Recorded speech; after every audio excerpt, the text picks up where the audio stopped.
Hey guys, it's Christylize, and welcome back to another episode of the Legend Survival Class Breakdown Series. This is the final episode for Season 1. We're talking about the 8th class. This is the Necromancer. The Necromancer is the one-of-a-kind elite combat specialist. We're going to be breaking down its abilities, its main skills, its starting items, and some tips and tricks on how to play the character. Let's start with page 1 of the first card here. The Necromancer, like it says, is the elite combat specialist. Now it has a dedicated spawn chunk, and this legend spawns in the Arceus library chunk. This legend also spawns with no tertiary skills. You can see here under main skills that the Necromancer has magic, defense, thieving, prayer, agility, herblore, and rune crafting. Now, the Necromancer has a few passive abilities. We're going to go ahead and list them here. The Necromancer unlocks adjacent chunks containing graveyards, rune shops, vendors, and rune crafting altars for free. It also allows for a free chunk roll whenever you complete 10 Slayer tasks. Now, this is also a adjacent chunk. The main token here is the Resurrection token. The Resurrection token is a cornerstone of gameplay for Necromancer, and there's two ways that you can trigger the Resurrection token. A Resurrection token is gained whenever a teammate is slain by another player, aka a PKer comes in and absolutely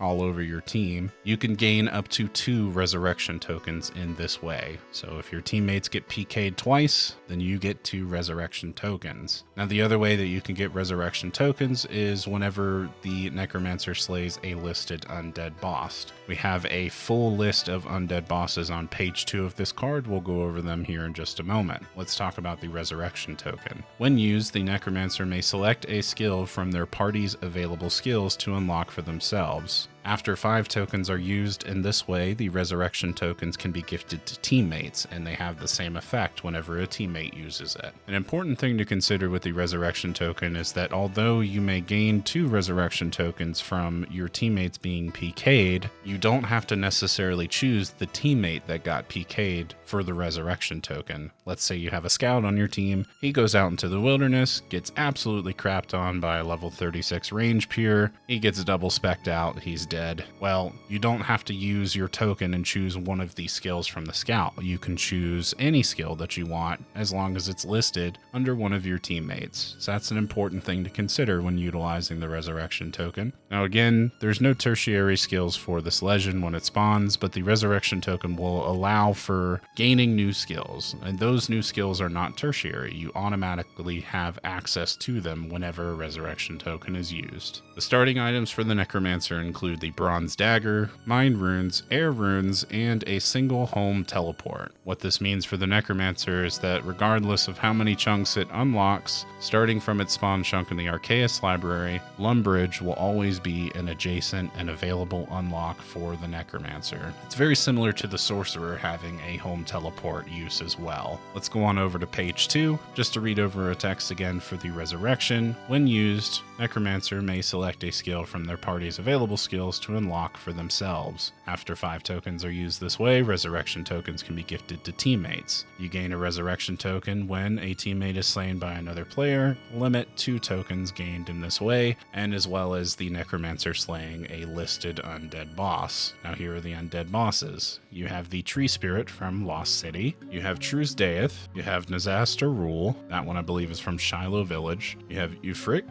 you have Slash Bash, the Barrows Brothers, Vedion also gives you one, Vorkath gives you one, the Pestilent Bloat from Theater of Blood gives you one, and the Revenant Maledictus in the Revenant Cave in the Wilderness also gives you a resurrection token. This class has gone through quite a bit of changes throughout the year. When we originally made the Necromancer class, it was going to be a bit more trolly. It had a ability called Rift that allowed for you to teleport your teammate into a random chunk and to essentially leave them there. When we were testing that in the first beta group, there was a lot of negative feedback on that. It just felt like it was kind of trappy and not necessarily fun. But when I came up with the Necromancer, I didn't want it to necessarily be a team player. I wanted it to benefit from your teammates failing something. So something to keep in mind. Now this second iteration, the one that you guys are seeing now, does have a bit of a teammate aspect to it in that after 5 tokens are used, you can give your resurrection token to a teammate. This is a a new update with this card that we're discussing today. And this is the current one that's in play during the Legend Survival beta test. It is also the Necromancer that'll be available for the 1.0 release of Legend Survival. There's really not too much more to say about the Legend itself, considering you